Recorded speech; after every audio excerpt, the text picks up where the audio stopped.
اور تنقید میں کیا فرق ہے؟ یہ میں پہلے تو آپ جھوک میں جواب دیتا ہوں.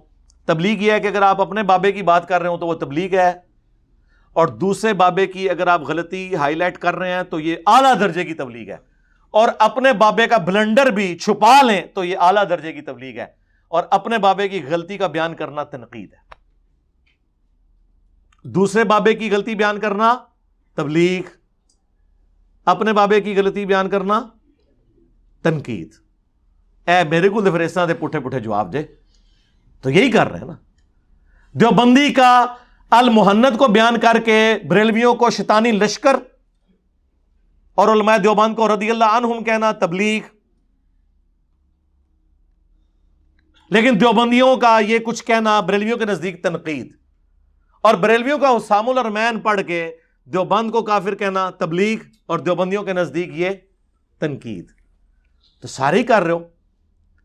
تبلیغ صرف ہم کر رہے ہیں کہ جس نے کام ڈالا ہے اس کو ہائی لائٹ کر رہے ہیں، اور کوئی تمیز نہیں کر رہے. 1905 میں احمد رضا بریلوی صاحب نے کتاب لکھی حسام الحرمین، حرمین کی تلوار. اس میں انہوں نے 5 علماء کو، جس میں سے 4 علماء دیوبند تھے اور 5واں غلام احمد قادیانی دجال تھا، چلے اس کا معاملہ تو الگ ہے، ان کو 4 علماء دیوبند کو کافر لکھا اور کہا ان کے کفر میں شک کرنے والا بھی کافر ہے، بلکہ یہ مرتد ہے، اس پہ اجماع ہے. لو، ساری دیوبندیت کو وہ مرتد کہہ گئے، کیونکہ دیوبندی پبلک تو اپنے علماء کی گستاخانہ عبارتوں کا دفاع کرتی ہے. اس کے جواب میں 1906 میں المحند علی المفند لکھی دیوبندیوں نے. ہند کی تلوار المفند ایک سٹھیائے ہوئے بابے پر، اور وہ بابا کس کو کہا انہوں نے؟ احمد رضا بریلوی کو، جس پہ آلموسٹ 25 علماء دیوبند کے اس وقت سائن ہوئے. بعد میں بھی آج کل کے آپ کو جتنے میٹھے میٹھے علماء نظر آ رہے ہیں، بڑے بڑے، تقی عثمانی صاحب، یوسف بنوری صاحب، ساروں نے اس پہ سائن کیے ہوئے. سرفراز خان صفدر صاحب نے، اشوری تھانوی صاحب کے بھی سائن ہے اس پہ. اور کنکلوڈ کرتے ہوئے انہوں نے اپنے اس کتاب میں لکھا کہ احمد رضا بریلوی، ان کی جماعت ایک شیطانی لشکر ہے جو ہم علماء دیوبند رضی اللہ عنہم، رضی اللہ عنہم انہوں نے لکھا ہے، 14ویں صدی کے مولویوں نے، ان پہ حملہ آور ہوا ہے، جیسا کہ شیاطین حملہ آور ہوا کرتے تھے انبیاء کے اوپر. یعنی رضی اللہ عنہم اینا دے جڑے نے علماء دیوبند او ایکویلنٹ ٹو پیغمبران دے نے، اور مخالفین شیاطین. تو شیاطین کا کیا مطلب ہوا؟ یہ انبیاء کے خلاف مسلمان شیاطین ہوتے تھے یا کافر شیاطین؟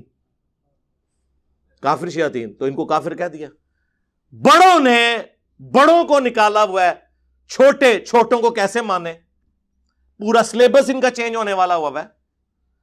کئی سالوں سے یہ جو ہری پگڑیوں والی جماعت، جنہوں نے اب اپنی وہ پگڑیوں کا رنگ چینج کر لیا ہے، اس کو پاکستان کی سب سے پرامن جماعت ڈکلیئر کیا جا رہا ہے، اور ان کے سلیبس میں حسام الحرمین پڑھائی جاتی ہے. پاپا جانی الیاس قادری کے سائن ہے کہ میرے جتنے مرید ہیں ان کو اس کتاب کو پڑھنا ضروری ہے. اے تو اڈی ریاستی اداریاں دا لیول جے علمی کہ کنہ لوگوں نو امن دا پرائز دے رہے ہیں جن کی بنیادی ٹیکسٹ بک میں دوسروں کو کافر قرار دیا گیا. احکام شریعت وہی دعوت اسلامی چھاپ رہی ہے جس میں احمد رضا بریلوی صاحب سے جب ذبیحے کے بارے میں پوچھا گیا، انہوں نے فرمایا کہ وہابی، اور بریکٹ کھولی خود، دیوبندی، اہل حدیث اور رافضی یعنی شیعہ، قادیانی کافروں کو بھی ان کے ساتھ شامل کیا. یہ 1,00,000 دفعہ بھی اللہ کا نام لے، ذبیحہ مردار ہی رہے گا. اور یہ سب کے سب مرتد ہیں، یعنی واجب القتل، اسلام ہی چھوڑ گئے ہوئے ہیں. ویسے یہ ہے تو ویسے ٹیکنیکلی غلط ہے، پہلے کو بریلوی تو نہیں تھے جو بعد میں چھوڑ گئے ہیں، کیونکہ یہ تو بریلوی مسلمان ہوتے ہیں نا. ٹیکنیکلی غلط ہے ویسے. البتہ یہود و نصارہ کا ذبیحہ حلال ہے. ہاں جی، احمد رضا بریلوی یہود و نصارہ کو دیوبند، اہل حدیث اور شیعہ سے بہتر سمجھتے ہیں. دیکھ لیں پیچھے کیا بات رہ گئی. پھر جو ملفوظات اعلیٰ حضرت ہیں، جو ان کے بیٹے مفتی اعظم، یہ ویسے مفتی اعظم تو ہمیں سارے بھگتنے پڑ رہے ہیں، مفتی اعظم ہند انڈیا کے مصطفیٰ رضا خان نوری، جن کی وہ نعت ہے تو شمع رسالت ہے عالم تیرا پروانہ، وہ نعت جنہوں نے لکھی، ان کے بیٹے نے ان کے ملفوظات جمع کیے اور پہلی جلد اس کو احمد بریلوی صاحب نے خود پڑھا ہوا ہے، کوئی یہ بھی نہیں کہتا کہ بیٹے نے خود ڈال دی ہے بیچ میں، بلکہ انہوں نے ایک ربائی لکھی اس کی شان میں کہ میرے بیٹے نے میرے ملفوظات جمع کیے ہیں، پہلی جلد کے اندر ہی موجود ہے، وہابیوں کی اذان کے بارے میں، وہابیوں کی جماعت کے بارے میں، وہابیوں کی نماز کے بارے میں۔ ان کا وہابیوں کی نہ نماز نماز ہے نہ جماعت جماعت ہے۔ اور پوچھا گیا ان کی مسجد میں نماز پڑھ سکتے ہیں، تو جواب دیا کفار کی مسجد مثل گھر کے ہے، یعنی دیوبند اور اہل حدیث ڈائریکٹ کافر کا۔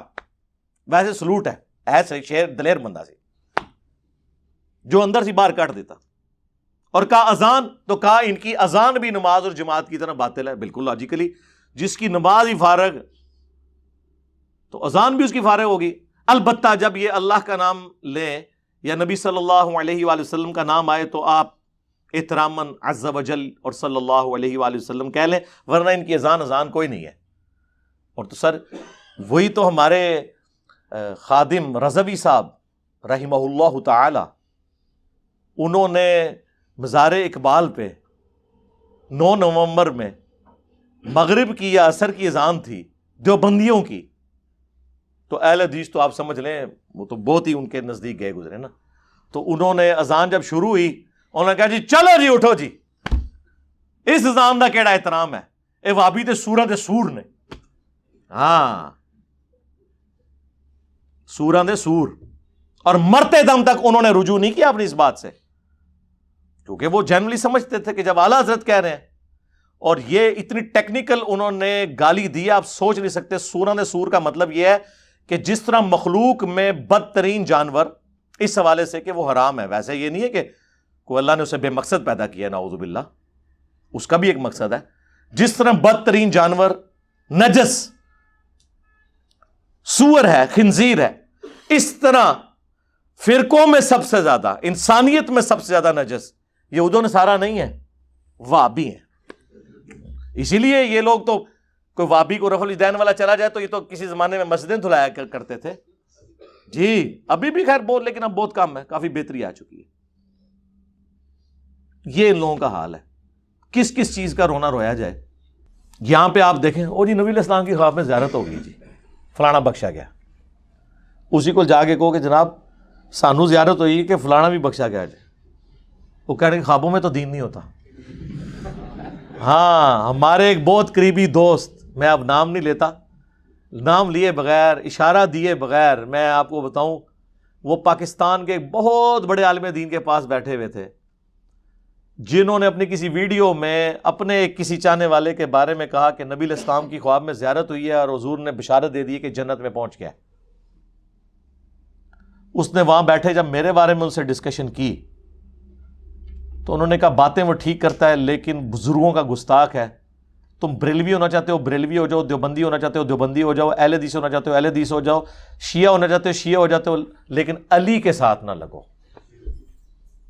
اس نے کہا وہ کوئی ایک بات بچائیں جو قرآن و حدیث کے خلاف ہو، ان کا اس کو چھوڑ دو، اور یہ زیادہ سوال پوچھنے بھی چھوڑ دو، اسی لیے تمہیں ہدایت نہیں ملتی۔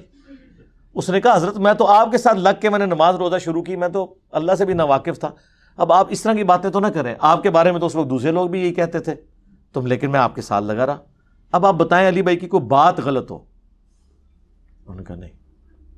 پھر اس نے کہا حضرت آپ نے تو فلاں ہمیں ایک دفعہ سنایا تھا کہ فلاں ہمارا ایک ساتھی تھا تو وہ نبی علیہ السلام کی خواب میں زیارت ہوئی اور پتہ چلا کہ وہ بخشا گیا ہے۔ ان کا ہاں جی، تو وہ کہنے لگا جی کہ یہی بات میرے ساتھ بھی ہو چکی ہے، میں فلاں تو نہیں کرتا، میں اپنی بات کرتا ہوں کہ جب آپ کے لوگوں نے مجھے اتنا عرصہ تنگ کیا، جب کہ مجھے یقین ہو گیا، میں نے بخاری مسلم خود پڑھ کے نماز اپنی سنت کے مطابق کی، اپنے عقیدے قرآن کے مطابق کیے، 1 سال تک آپ کے لوگوں نے میرے ناک میں دم کیے رکھا، ٹینشن میں رکھا، لیکن علمی طور پہ میں سیٹسفائی تھا۔ جتنا عرصہ آپ لوگوں کے ساتھ رہا تو کبھی ایک بات سنتا تھا دوسری کنفیوز ہو جاتا تھا، جب سے علی بھائی کو سنا، اور صرف سنا نہیں، ایک کتاب میں نے خود پڑھی، ان کا ایک حوالہ چیک کیا، 1 سال سے مجھے سکون تھا۔ اور اب لوگ آپ کے پاس لے آئیں گے اس کو سمجھاؤ، تو مجھے انہوں نے اتنا تنگ کیا ہے، ایک رات میں نے جو ہے وہ اللہ تعالیٰ سے رو کے دعا کی، مجھے نبی علیہ السلام خواب میں آئے اور آپ علیہ السلام نے مجھے پاس بلا کے خود بیعت کی، اور اس میں اشارہ تھا کہ میں رسول اللہ تک پہنچ چکا ہوں۔ اور ظاہر ہے اس پلیٹ فارم تک جو بھی پہنچا ہے وہ نبی علیہ السلام تک ہی پہنچا ہوا ہے، کیونکہ یہاں نہ کوئی چندہ بک ہے، نہ کوئی فرقہ ہے، نہ کوئی بابا ہے، ہم تو ایک ہی بزرگ کی بات کرتے ہیں جس کی قبر مدینے میں ہے، صلی اللہ علیہ وسلم. اچھا یہ میں کو اپنے فضائل میں نہیں بیان کر رہا. اس نے کہا جی اس خواب سے میں نے یہ رزلٹ نکالا کہ میں نبی الاسلام تک پہنچ چکا ہوں, علی بھائی کی وجہ سے نہیں, چلے اس ذریعے تو کوئی بھی بن سکتا ہے, جو میں قرآن و سنت کے عقائد کے مطابق چل رہا ہوں. تو وہ کہنے لگے یار خوابوں میں تو دین نہیں ہوتا. جو خود پوری زندگی خواب بیان کرتے ہیں جب ان کے سامنے, تو اس کا مطلب یہ ہے کہ پھر یہ ماری بات پہ یہ آ گیا نا کہ واقعی خواب دلیل کے طور پہ پیش نہ کریں. خواب جس کو آتا ہے اس کے لیے بشارت ضرور ہو سکتا ہے, اور وہ ہو سکتا ہے کوئی خواب کے بھی نبی علیہ السلام کو خواب میں دیکھنے کے بارے میں بھی شرائط ہیں, میری ویڈیو دیکھ لیں, خواب میں دیدار مصطفیٰ صلی اللہ علیہ وآلہ وسلم. تو کم از کم جب آپ اپنے خواب بیان کرتے ہو پھر یہ تیار ہو کہ دوسرے بھی آگے خواب بیان کریں گے. چٹی داڑھی, چٹے کپڑے, چٹی پگڑی. وہ نبی علیہ السلام داڑھی چٹی ہوئی نہیں. مجھے ایک تبلیغی جماعت کے بھائی ملے, کہتے ہیں جی منو جوانی چ ایک بار حضور دی زیارت ہوئی سی. میں کہا جی کہ دیکھا, وہ جی سفید داڑھی, سفید کرتا, سفید پگڑی. میں نے کہا آپ نے اللہ کے نبی کو دیکھا ہی نہیں ہے. اس شکل میں تو اما عائشہ دیکھیں تو پہچان نہ سکے. ہاں جس شخص کو آپ نے پوری زندگی بلیک داڑھی میں دیکھا ہے, اچانک وہ وائٹ داڑھی میں آ جائے, آپ کیسے پہچان سکتے ہیں؟ بخاری مسلم کے الفاظ ہیں کہ وفات کے وقت بھی انس بن مالک کہتے ہیں میں حضور کے بال گنوں بھی نا تو داڑھی اور سر کے ملا کے بھی 20 سے زیادہ سفید نہیں تھے. داڑھی تو ساری کالی تھی, ادھر چند ایک بال سفید تھے, وہ بھی جب آپ نے تیل لگایا ہوتا تھا وہ بھی نظر نہیں آتے تھے.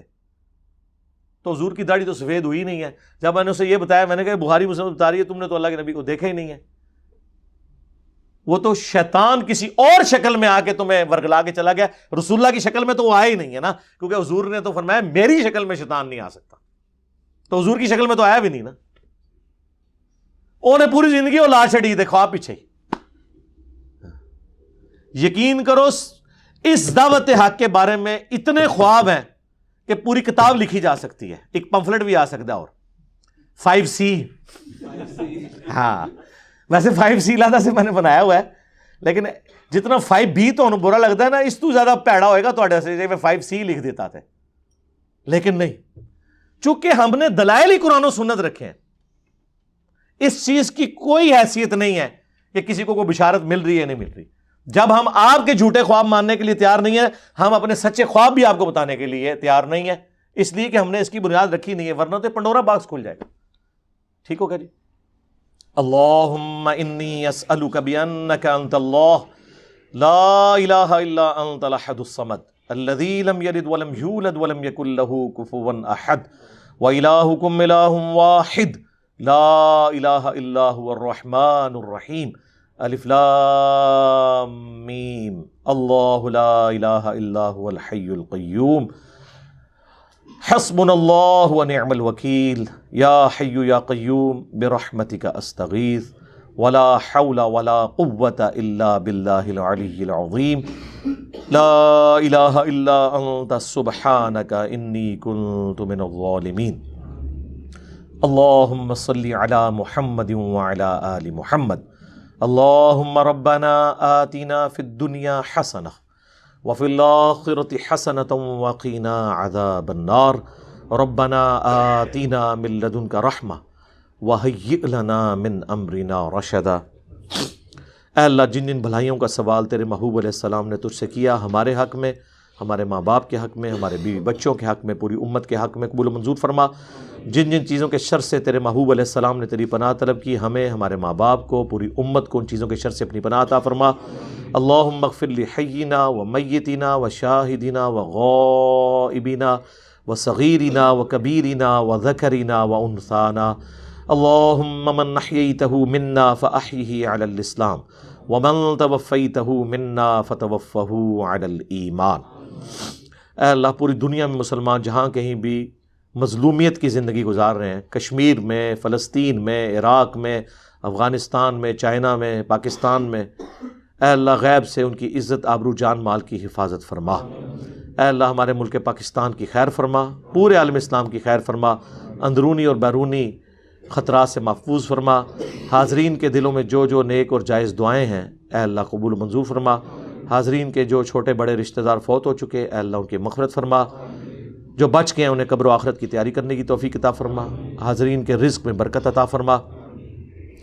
سبحان ربک رب العزت عما یصفون وسلام علی المرسلین والحمد للہ رب العالمین وصلی اللہ علی حبیبہ سیدنا محمد وعلی آلہ واصحابہ اجمعین الی یوم الدین آمین.